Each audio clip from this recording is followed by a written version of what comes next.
Cumprimento a todos com a paz do Senhor Jesus.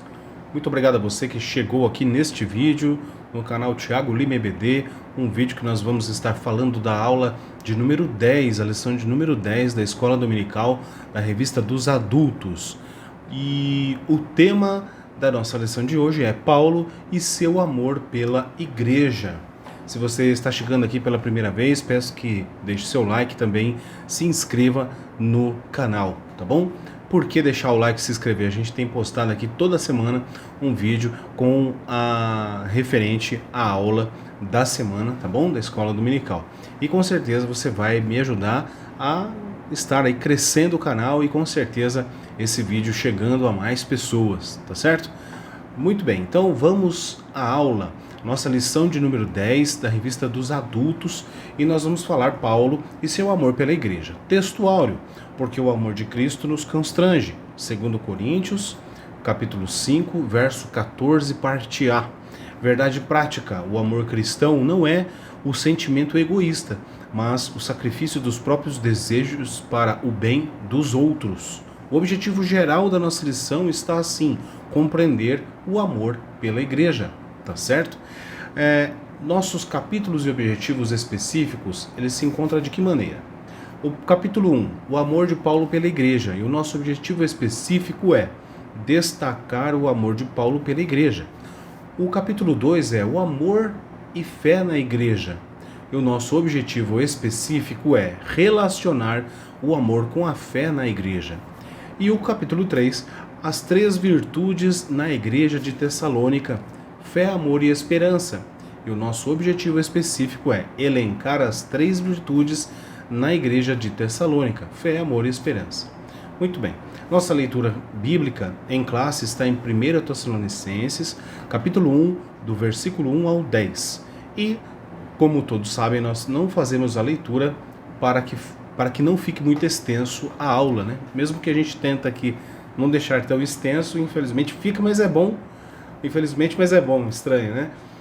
Porque a gente está sempre aí colocando um conteúdo, né? E eu acredito que isso faça diferença para você, aluno que ouve, e também para o professor que me acompanha, e fica aí alguma dica e alguma coisa que possa somar aos seus esboços, tá certo? Então, na nossa introdução, e eu quero fazer uma aula mais rápida hoje, vamos ver como é que fica. A nossa introdução nos diz assim: pelo menos 2 características marcaram a igreja de Tessalônica: seu amor ao Senhor Jesus e o amor recíproco entre os irmãos. À luz do exemplo dessa igreja e do sentimento do apóstolo Paulo por ela, o nosso propósito é mostrar que, como seguidores de Jesus e membros de uma igreja local, devemos amá-la e expressar esse amor na comunhão dos santos. Muito bem, essa é a nossa introdução. E aí eu coloquei aqui, dando uma lida, né, não só no capítulo de número 1, mas em todos os outros 4 capítulos, né, de 1 Tessalonicenses são 5 capítulos, e 2 Tessalonicenses são mais 3 ou 4 capítulos. Enfim, li toda a epístola de 1 Tessalonicenses e algo que me chamou a atenção, e eu coloquei aqui 4 perguntas para nós pensarmos um pouco a respeito disso. Bom, o que a leitura de Tessalonicenses ela me fez pensar, né? O que eu achei interessante conversar com vocês aí do outro lado, e deixei aqui para a gente meditar, e você responde aí, faz alguma anotação. E se quiser também deixar comentário, fiquem à vontade, tá certo? É muito bom. Bom, então, primeira pergunta: será que eu estou vivendo como um modelo para os outros? Através da leitura do livro de Tessalonicenses, essa pergunta me veio. Será que eu estou respondendo à palavra de Deus? Olha que interessante. Será que eu estou permanecendo firme mesmo quando o caminho torna-se difícil? E será que eu estou encorajando outros com a verdade da volta de Jesus? Né? Então, essas 4 perguntas fica para a gente pensar e analisar quanto à nossa vida, não é verdade? Nós precisamos estar estudando a escola dominical, mas sempre observando, atento ao detalhe de onde essa lição vai transformar a minha vida, onde essa lição vai fortalecer minha vida, onde essa lição, na verdade, vai somar, né, na minha vida. Ou seja, qualquer lição, em qualquer escola dominical, você precisa ser tocado por Deus através daquela lição, através daquela palavra que é ministrada na escola dominical. Nós não podemos simplesmente ir para a sala da escola dominical, ouvir e sair como se nada tivesse acontecido, não é verdade? Nós precisamos estar sempre sendo impactados pela palavra, né? Bom, capítulo 1, o amor de Paulo pela igreja, né? O amor como o de pai para um filho, né? E aí trata-se de um amor como de pai para um filho.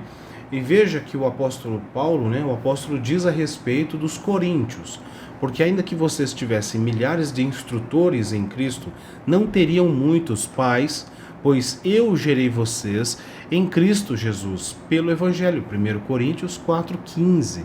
Né? Então, assim, para falar do amor de Paulo pela igreja, né, a comparação, não da lição, mas sim de Paulo, pelas igrejas que ele, na sua caminhada, foi inaugurando, ele tem sim como o amor como que de um pai para o filho, tá certo? Então esse sentimento, né, não se deu apenas para a igreja de Tessalônica. Isso é a leitura da revista, né?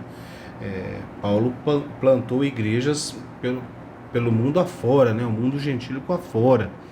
E eu fiz aqui uma anotação assim, né? Assim, olha lá, 1 Tessalonicenses, capítulo 2, 11 e 12, diz assim até: assim como bem sabeis de que modo vos exortávamos e consolávamos e testemunhávamos a cada um de vós como pai a seus filhos. É a palavra de Paulo, escrita em 1 Tessalonicenses, capítulo 2, 11 e 12. Para que vos conduzisse dignamente para com Deus, que vos chama para o seu reino e glória. Olha que coisa linda, né? Então isso é fruto e são obras de alguém que realmente ama a igreja e está realmente preocupada com o desenvolver da vida das pessoas daquela igreja, daquela comunidade, né? E aí também 1 Tessalonicenses 2,20 diz assim: na verdade vós sois a nossa glória e gozo, ou seja, é a nossa alegria. E quando diz assim, nossa glória, né? Ou seja, é algo que realmente preenche tudo aquilo que existe, né, no espaço do coração, aquele lugarzinho que diz assim, olha, satisfatório. Então, na verdade, vocês são satisfatório, né? Nossa glória e alegria e gozo, né? 1 Tessalonicenses. Então, tá. Todas as igrejas formadas por Paulo, um texto interessante, um estudo, foram muito amadas pelo apóstolo, e nesse capítulo é o amor dele pelas igrejas que revela o sentimento apaixonado em promover o amor entre os irmãos para preservar cada uma dessas igrejas para o amado esposo Jesus Cristo, certo? Apocalipse 21:9. O texto que serve de base para esse capítulo remete-nos à história da igreja. E nesse contexto, a igreja na cidade de Tessalônica era uma cidade, uma região de muitos mananciais, especialmente quentes, que atraía muita gente, e o seu nome anterior era Termas. E só posteriormente o rei macedônio Cassandro mudou o nome da cidade para Tessalônica, que era o nome de sua esposa. Quando Cassandro, o rei macedônio, entrou na cidade por volta de 315 a.C., ele transformou a cidade em um centro político e comercial da Macedônia, tornando-a sua capital. Ao chegar a esta cidade nos anos 50 depois de Cristo, aproximadamente, o apóstolo descobriu que ela possuía um potencial enorme de pessoas que podiam ser evangelizadas. Quando Paulo e Silas vieram de Filipos para Tessalônica, visitaram por 3 sábados seguidos a sinagoga da cidade. Sua mensagem era contundente e revolucionária e mexeu com os brios dos judeus, especialmente fariseus, que estavam na sinagoga. Como havia alguns gentios simpatizantes do judaísmo, Paulo impactou não só os judeus da sinagoga, como também atraiu também aos gregos que receberam a mensagem e juntos com outros judeus uniram-se à igreja na cidade. Atos 17:1. Então, toda a história, né, que envolve essa igreja de Tessalônica é uma história que realmente marcou, né, a vida de Paulo. Nós podemos ver que ele expressa, vimos que expressa por mais igrejas, mas Tessalônica me parece que tem algo de especial, né?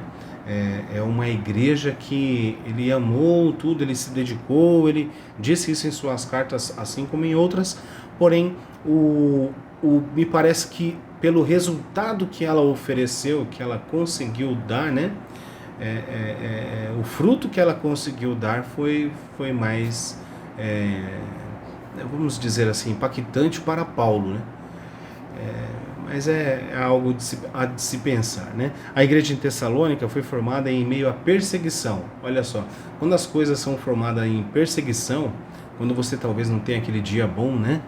Você está em situações adversas, não só com relação, de repente, à sua família, mas de repente financeira.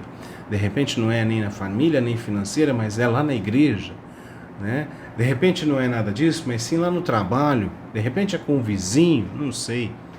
E quando as coisas estão em meio à perseguição, parece que os frutos naquele meio tempo, eles são mais bonitos, né?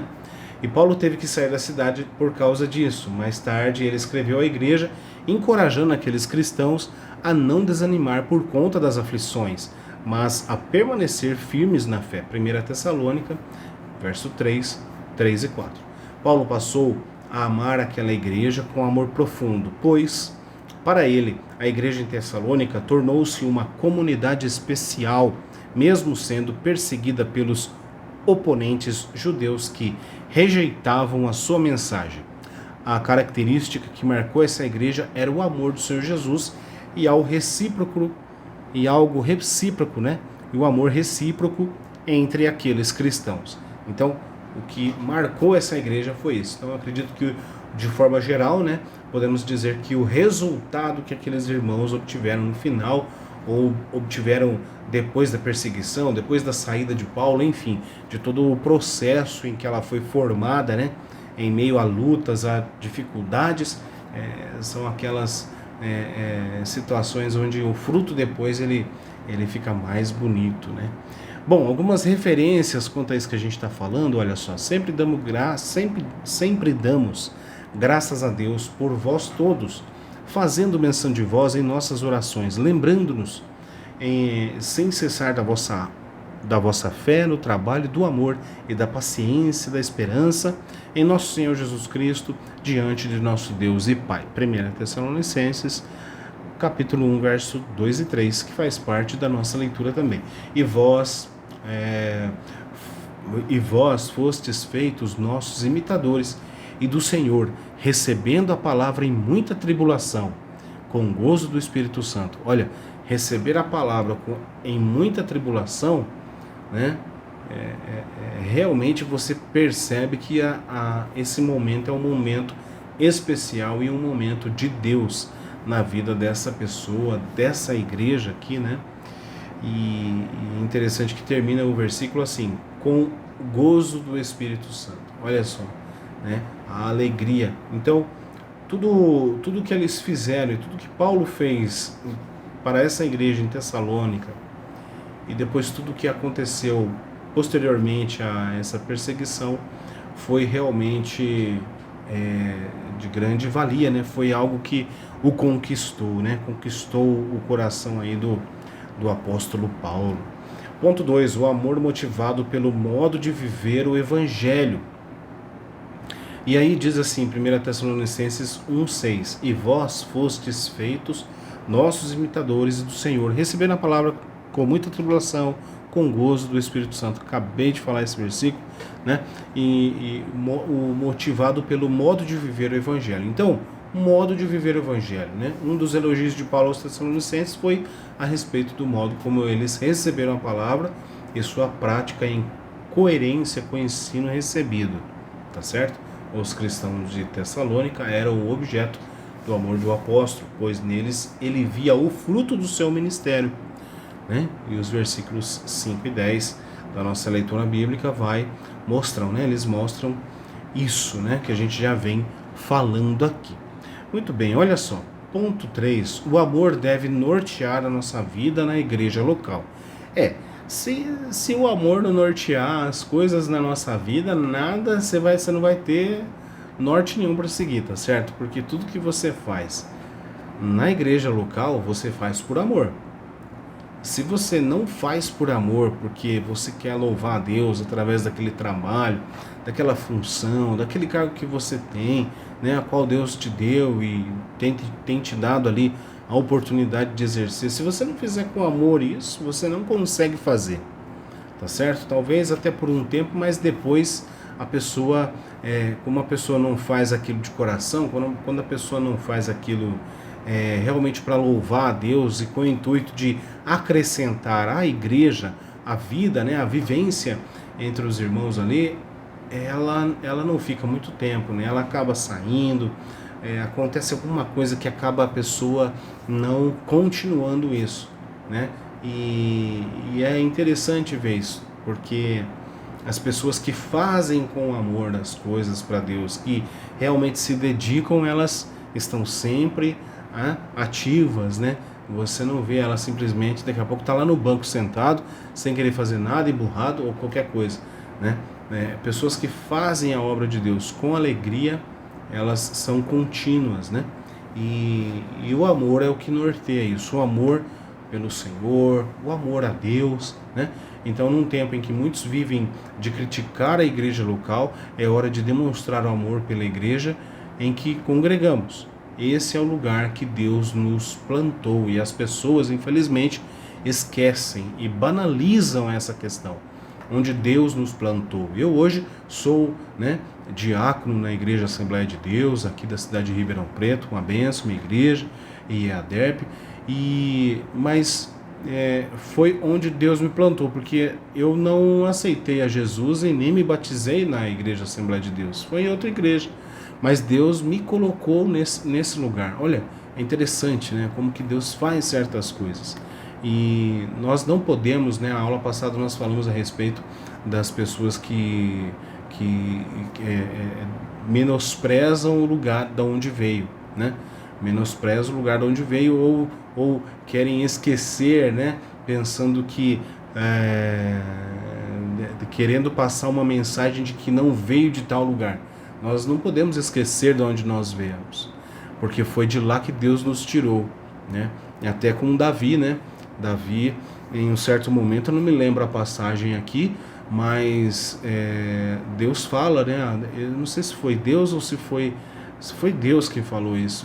Olha, eu te tirei de trás das poucas ovelhas do seu pai, né? Lá de trás do pasto. Lá da onde ninguém queria, lá da onde ninguém te via. Então, assim, são coisas que nós precisamos valorizar na nossa caminhada cristã. É o quê? Da onde Deus nos tirou, como que Deus fez a nossa vida, onde Deus tem nos colocado, quais são, né, os anseios, o anseio seu de estar fazendo mais pela obra de Deus. Isso tem que ser avaliado, você tem que pensar nessas coisas. Tá certo? E o amor de Paulo pela igreja toca o coração, né? O nosso coração, e assim sermos encorajados a manifestá-lo na igreja local em que congregamos, né? Faz parte da nossa identidade. E eu coloquei assim: o que é servir a Cristo, né? Muito mais que saber orar e saber a sua palavra, mas compreender os mistérios de Deus, assim como praticar a sua palavra. Né? Tanto que eu pus aqui também para meditar, falar a respeito, né, da parábola do credor incompassivo, né? Ele se esquece daquele amor o qual ele acabou de ser livre da condenação, e quando ele vira a esquina ele atinge outra pessoa da forma a qual ele foi liberto agora mesmo, né? Ele foi livre, ele deixou de passar. Então é bem interessante essa história, aqui está extenso, né? Mateus 18, 23 ao 35, né? Onde no final, no 35, diz: assim vos fará também meu Pai Celestial, se do coração não perdoardes a cada um de seus irmãos as suas ofensas. Mas mais que isso, nessa parábola, é interessante a gente observar o quê? Que ele foi perdoado de uma dívida que ele não conseguiria pagar em toda a sua vida, né? E aqui nos remete à história do pecado que Cristo pagou, né? Pagou pelo preço da nossa alma, tá certo? Se nós fôssemos colocar aqui o valor da nossa dívida para com Deus, qual é o valor da nossa dívida para com Deus? A conta nessa história, a matemática que tem nessa história, nessa parábola, ela vai nos mostrar que uma vida não seria suficiente para pagar, tá certo? Se nós colocasse o valor aqui tudo certinho, não haveria essa possibilidade. Mas o Senhor, ele perdoa, ele libera ele. E aí quando ele vê outra pessoa que deve muito menos, ele não exerce aquele sentimento que ele acabou de viver. Olha só, ele estava se sentindo livre de uma situação que ele não conseguiria sair, mas obteve o perdão, e agora no momento dele também perdoar, ele não faz, ele ignora, né? Nós não podemos ignorar os benefícios que Deus tem feito na nossa vida. E nós temos que saber agora passar isso para frente. Nós precisamos buscar compreensão em Deus de como agir em situações. Porque da mesma forma, eu e você, nós estávamos, perdidos. Mas agora não. E quando nós encontramos outros perdidos, qual é a nossa atitude? Qual é a nossa ação sobre esse perdido? Você fala da palavra de Deus? Esse é o contexto, e esse é o contexto da história que nós estamos estudando, porque os irmãos de Tessalônica, eles faziam isso. Eles não só eram pessoas que foram alcançadas por Paulo, mas eles trabalharam a vida de outras pessoas e agregaram a essa igreja muito mais. Então tudo aquilo que Paulo faz para que aquela igreja aconteça e se desenvolva, ele vê um fruto muito maior daquilo que ele esperava. Não é verdade? Muito bem, seguindo aqui então, capítulo 2, o amor e fé na igreja. Amor e fé na igreja. Então, o ponto 1 nos diz, amor, uma palavra proeminente nas cartas de Paulo, E a gente não vai esquecer de 1 Coríntios, capítulo 13, que fala ali do excelentíssimo dom, algo melhor que Paulo quis mostrar aí, deixar escrito. Então, no ensino de Paulo, Deus manifestou o seu amor pelo seu Filho, Jesus Cristo. O seu amor salvífico por meio do seu Filho, Jesus Cristo. Deus manifestou seu amor salvífico por meio do seu Filho Jesus Cristo. O apóstolo mostra que a expressão suprema desse amor é a crucificação de Jesus no Calvário, seu doloroso sacrifício. Ele confirma isso ao escrever Romanos, E aí tem a referência de Romanos, capítulo 5, verso 8 e tal. E eu coloquei assim, cuja reciprocidade, O texto, a revista está falando, entretanto, é preciso que o ser humano responda a esse amor, cuja reciprocidade se dá nos seguintes termos. E aí a lição cita João 3,16, Porque Deus amou o mundo de tal maneira que deu o seu Filho unigênito, para que todo aquele que nele crê não pereça, mas tenha vida eterna. Muito bem. É preciso crer para responder esse amor. Então, a palavra reciprocidade, na visão da psicologia, diz respeito ao ato de responder às ações da mesma forma que as receber positivamente ou negativamente. É recíproco. O maltrato, ele é recíproco. Se você maltrata, ele pode ser recíproco também. Tá certo? Então, portanto, a reciprocidade do amor é manifesta no relacionamento cristão. A igreja de Tessalônica é uma igreja que sabia amar, e esse amor refletia-se nas relações sociais do seio da igreja. Na carta aos Gálatas, Paulo foi muito claro no capítulo 6, verso 2, que nos diz: levai as cargas um dos outros e assim cumprireis a lei de Cristo. Por isso, a igreja precisa ter consciência de que este princípio de levar as cargas um dos outros leva-nos a entender que todos nós temos cargas e que Deus não pretende que as carreguemos sozinhos. Temos que aprender a dividir a nossa carga, pois nenhum crente precisa levá-la sozinho, mas sim compartilhar com os seus irmãos em Cristo. E mais um pouco do que foi anotado aqui no esboço, assim, é verdade que o Senhor Jesus tomou o nosso fardo de pecado, colocou sobre si e deixou na cruz do Calvário, porém, podemos ajudar-nos mutuamente, Então, Jesus tomou o nosso fardo do pecado, Olha só, e aí, olha, o que diz lá, em Tiago 5,16, A gente sempre lembra da oração, Tiago 5,16, o que a gente pensa? A oração feita por um justo pode muito em seus efeitos. É verdade, tá certinho, mas o que diz antes? Olha, o que diz antes, e nós precisamos valorizar. Esse ponto da lição está nos chamando a atenção para valorizarmos isso. Confessai as vossas culpas uns aos outros e orai um pelos outros, para que sareis. Olha, que interessante, Para que sareis. É necessário orar um pelos outros. É importante você ter uma pessoa em que você pode contar coisas pessoais e essa pessoa guardar isso com ela e orar com você, por você. Isso é importantíssimo. Bom, ponto 2. A fé e o amor no ensino de Paulo. O apóstolo nos diz que o amor é a fonte da justiça de Deus imputada ao pecador, concedida pela graça por meio da fé. Muito bem, e o que eu anotei aqui? Então, na teologia de Paulo, o amor fortalece a ética da justiça de Deus imputada ao pecador e concedida pela graça por intermédio da fé. Tá certo?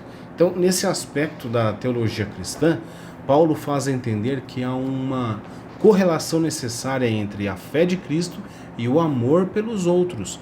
Olha, nós não podemos simplesmente ter fé em Cristo, falar que temos fé em Cristo, falar que nós estamos aqui quase com o dom da fé, mas aí não tem amor pelos seus irmãos.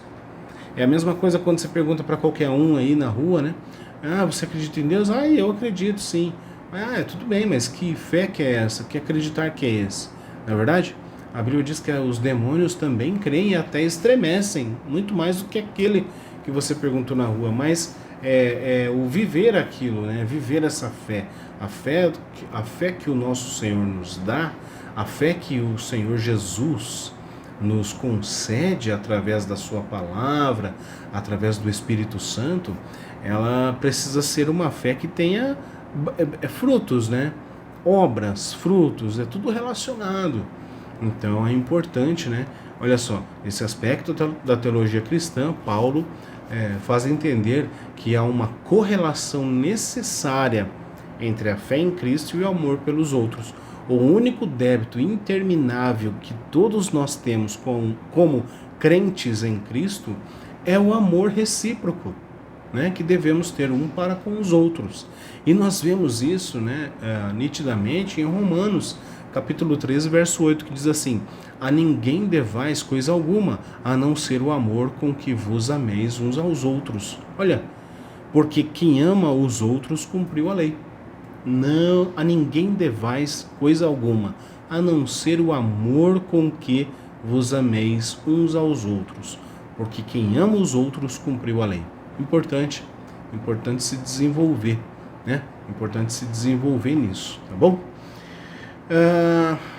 Sim, eu coloquei aqui, deixa eu até diminuir um pouquinho, eu coloquei aqui assim, na sequência dessa leitura, o quanto é importante essa leitura de Romanos, assim, olha só, e aí Romanos 13, 8, agora do 9 até o 14, diz assim: com efeito, não adulterarás, não furtarás, não matarás, não darás falso testemunho, não cobiçarás, e se há algum outro mandamento, Tudo nessa palavra se resume: amarás a teu próximo como a ti mesmo. O amor não faz mal ao próximo, de sorte que o cumprimento da lei é o amor.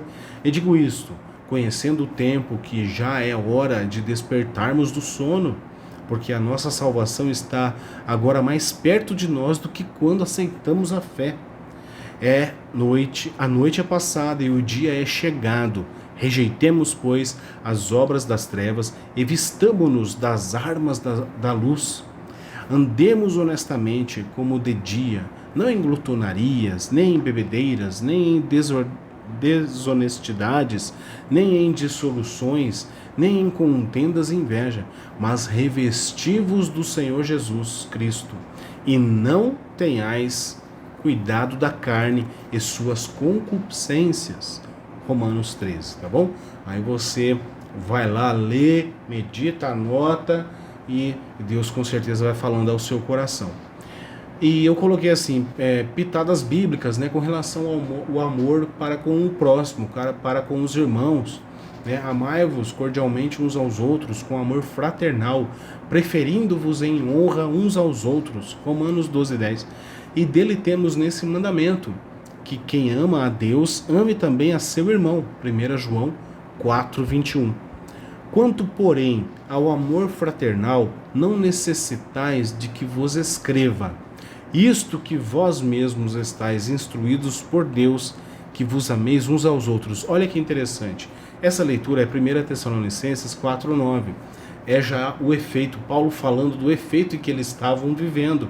A igreja, ela se desenvolvia, e ele diz assim, ó, visto que vós mesmos estáis instruídos por Deus, que vos ameis uns aos outros. Olha que interessante, o amor de Cristo, né, a graça do Senhor, o Espírito Santo tinha liberdade em trabalhar naquele local, e aí eles já tinham aprendido essa lição. Nós temos que nos amar, nós temos que nos entender, nós temos que nos saber aqui um com o outro se associar, e Deus vai ser louvado através disso.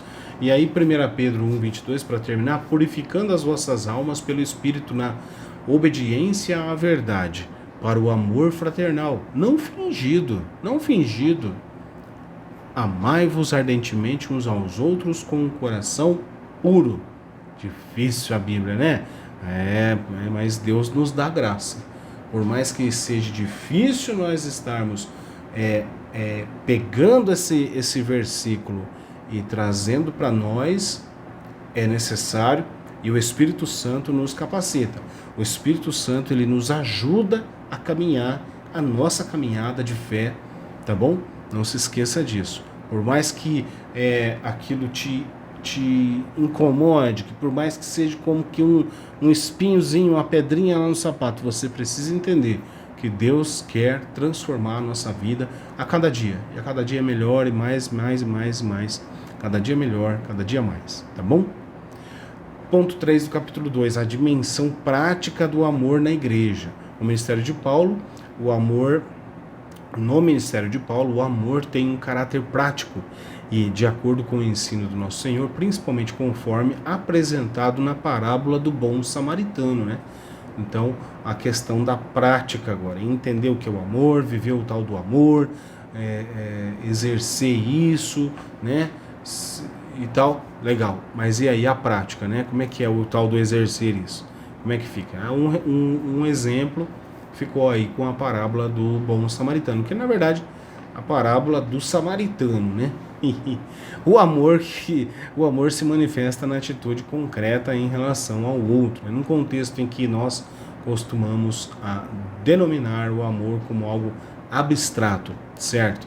E aí agora a lição, ela vem com um texto dizendo o seguinte, que é preciso o quê? Tornar algo abstrato em algo concreto, tá certo? Então, aí tem uma relação de coisinhas aqui: pastorear com fidelidade os crentes, suprir a necessidade de quem precisa, visitar os irmãos em suas enfermidades, orar um pelos outros e tudo quanto se apresentar com a oportunidade de amar. Romanos 13:10. Então a ideia aqui precisamos dar forma ao amor. É possível? É possível dar forma? Dar forma àquilo que é abstrato? Sim, né? Em nossas atitudes. O texto da lição já nos ensina isso. O capítulo 3, as 3 virtudes da igreja de Tessalônica: fé, amor e esperança. Então, as virtudes teologais, né? 1 Tessalonicenses, capítulo 1, verso 3. Você sabe o que é virtudes teologais?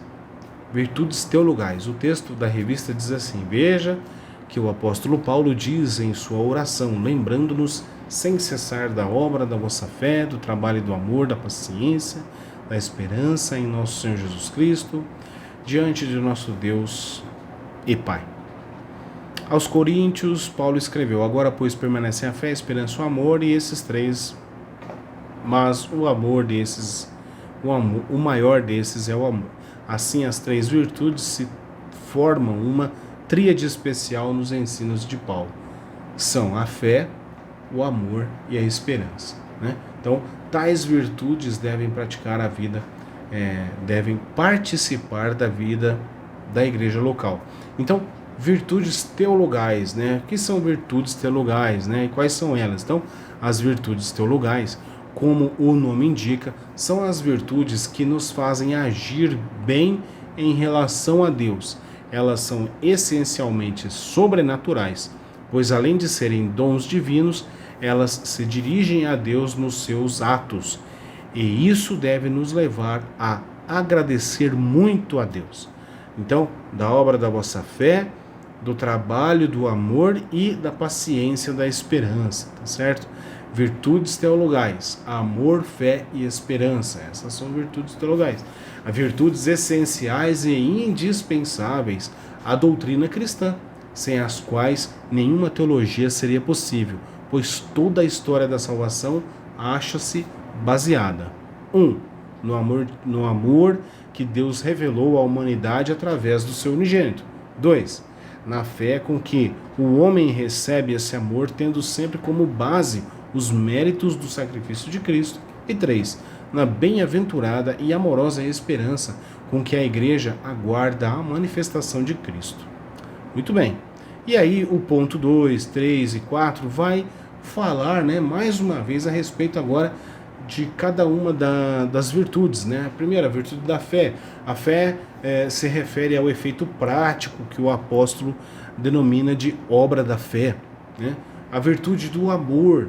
Havia, né, um senso coletivo nos Tessalonicenses de que os seguidores de Jesus deveriam trabalhar motivados pelo amor ao nosso Senhor, né? Resumindo bem aqui esses pontos. E 4, né, a virtude da esperança. O que Paulo tinha em mente ao usar a expressão paciência da esperança era o sofrimento dos Tessalonicenses com a perseguição que estavam suportando por amor a Cristo. Tá certo? E depois lá em Atos 5:41 diz assim: retiraram-se, pois, da presença do conselho, regozijando-se de terem sido julgados dignos de padecer afronta pelo nome de Jesus. Eu já comentei aqui em algum momento, em uns vídeos atrás, a respeito disso, né? Que privilégio é você ser aí talvez perseguido, ser talvez xingado, ser humilhado porque você é crente. E interessante isso porque, na verdade, isso é um resultado que o mundo espiritual ele está desesperado com você, né? E antes de mais nada é Deus, né, agindo na sua vida, o Espírito Santo trabalhando na sua vida e você vivendo normalmente, mas as pessoas querem te perseguir, querem te incomodar, né? Por quê? Porque você é crente em Jesus Cristo, porque você é um cristão, né? Porque você se assemelha com Jesus. Olha, mas alegrai-vos no fato de serdes participantes das aflições de Cristo, para que também na revelação da sua glória vos regozijeis e alegreis. 1 Pedro 4:13. Meus irmãos, essa é a lição de número 10. Nossa conclusão fica de que maneira? Essa lição nos ensina que devemos amar a igreja em que congregamos. Esse era o sentimento do apóstolo pela igreja de Tessalônica. Seu coração se alegrava pela fidelidade e lealdade dos tessalonicenses aos ensinos de Cristo. A igreja local é a forma visível da igreja de Cristo. por isso devemos amá-la. Amém? Que Deus abençoe em Cristo Jesus. Eu espero que essa aula, tudo que eu falei aqui na meditação, possa servir para que você se desperte em algo, Deus te desperte em algo, e que esse canal, essas aulas que eu tenho feito aqui, possa ser aí realmente, que possa agregar a sua vida, a sua fé, tá certo? Para mim é um prazer, um privilégio, eu fico contente de poder ter essa oportunidade de falar aqui e alcançar algumas pessoas, tá certo? É bem certo que ainda as visualizações são poucas, porque eu tenho postado vídeos muito em cima da lição, do final de semana. Mas a gente está trabalhando para que isso mude e com certeza ganhar mais visualizações, ou seja, alcançar mais pessoas. Esse é o propósito. Tá bom, pessoal? Então que Deus em Cristo Jesus te abençoe. Se você é aluno da escola dominical, não falte na escola dominical no domingo. Se você é um professor aí abençoado da escola dominical, deixa o like aí, porque faltar, você não pode faltar na escola, Então deixa o like, me segue aqui no YouTube. E com certeza Deus vai estar abençoando a todos nós. Amém? Deus em Cristo Jesus te abençoe e até a próxima.